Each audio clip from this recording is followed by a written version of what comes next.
So what I'll do now is switch the power off and restart it and see if it makes a difference.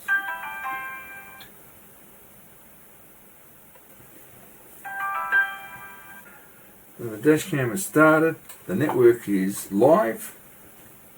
Alarm disabled. Start calibrating ADAS. Please keep the driving speed above 40 kilometers per hour or 25 miles per hour. So we'll try again with the modem.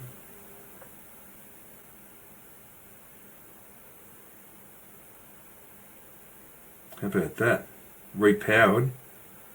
Important notice, the system will automatically configure the APN it has. Wonderful.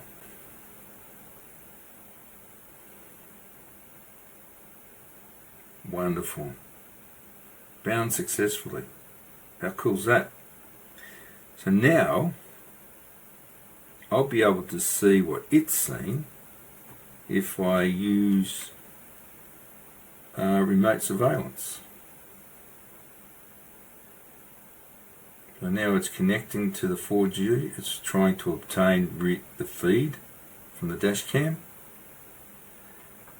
4G network is being used. Okay, so now move the dash cam and you can see my computer screen.